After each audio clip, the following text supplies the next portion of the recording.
My sister tried to destroy my confidence but failed, so she tried to destroy my whole life instead. There are two kinds of siblings: the kind who protect you from the world, and the kind who sharpen their claws every time you succeed. My sister Nadia was the second kind. She's the type who hugs you tight and whispers, "You look so tired.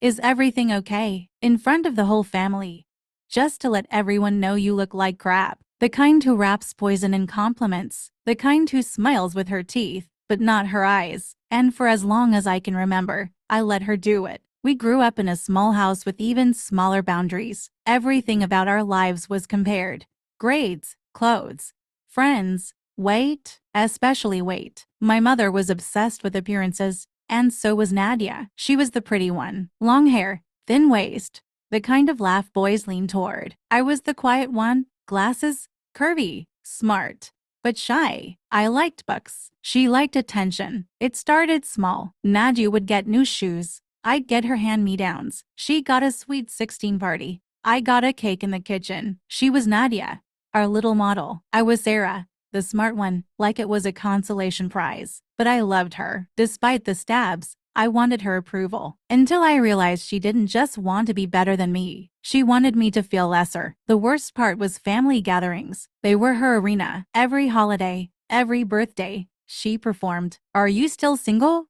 Sarah? I could introduce you to one of my coworkers.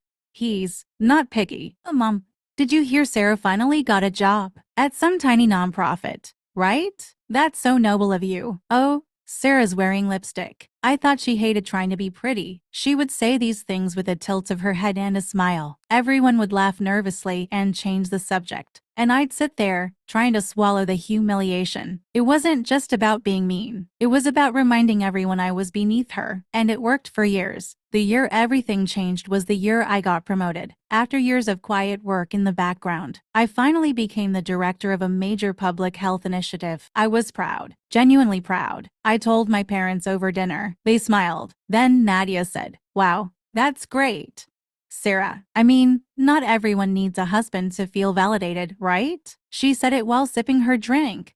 Without looking at me, I stared at her, and something in me snapped. It wasn't rage, it was clarity. This wasn't sisterhood. This was psychological warfare, and I'd been losing. Nadia didn't stop with words. A month later, I discovered she had messaged my boss on LinkedIn, posing as someone from my old department. The message implied I had manipulated reports and fudged data for promotions. Luckily, my boss trusted me enough to forward it. I confronted Nadia. She didn't even flinch. "I was trying to help you," she said, like I was the crazy one. "You're under so much stress. Maybe if you weren't working so hard, you'd have more time for a life." I bucked her, but she found other ways in: gossip, rumors. She called extended family, pretending to be concerned about my mental health. Told one aunt I was taking pills for something. Told a cousin I cried at work and nearly got fired. All lies, all strategic. She wanted to isolate me. I had two options: keep being the victim, or beat her at her own game. I chose the latter. I didn't go loud. I went quiet. I started documenting everything: screenshots, emails, messages, voice memos. When she called, I talked to old friends of hers, learned she'd tried to sabotage other people too, including a former best friend who got engaged before her. A pattern. Then I made my move. It started with a subtle post on LinkedIn, proud to be leading a new project focused on identifying and managing toxic workplace behavior, especially when it comes from those closest to us.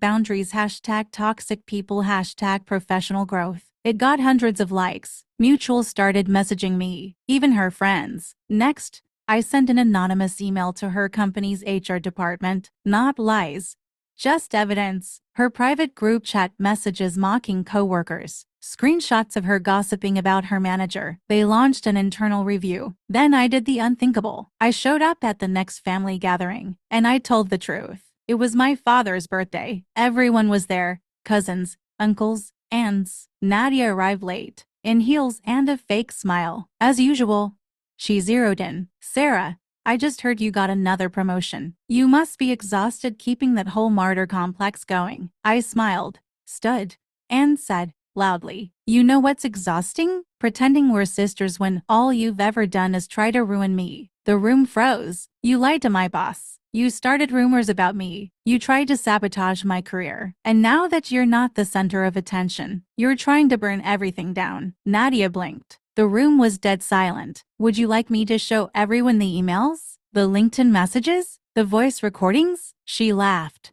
nervously. Sarah, what are you even talking about? So I pulled out my phone and hit play. I played 30 seconds of a recording. Her voice, crystal clear, telling a friend she couldn't wait for Sarah to crash and burn. Someone gasped. I didn't say anything else. I just left. 2 weeks later, Nadia was let go from her job due to internal policy violations. She posted some vague, dramatic status about betrayal. Most of our relatives didn't comment. I didn't reach out. I didn't need to. It's been a year now. I haven't spoken to Nadia since that day. Sometimes I still feel guilty, like maybe I went too far. But then I remember the way her words used to slice through me like razors. How I used to dread holidays. How small I let myself become just to avoid conflict. Now, I walk into family gatherings with my head up, and when someone asks how I'm doing, I tell the truth. Better than ever, now that I've cut out the cancer. And if Nadia's name comes up, I just smile and say, I hope she's healing, because I already did.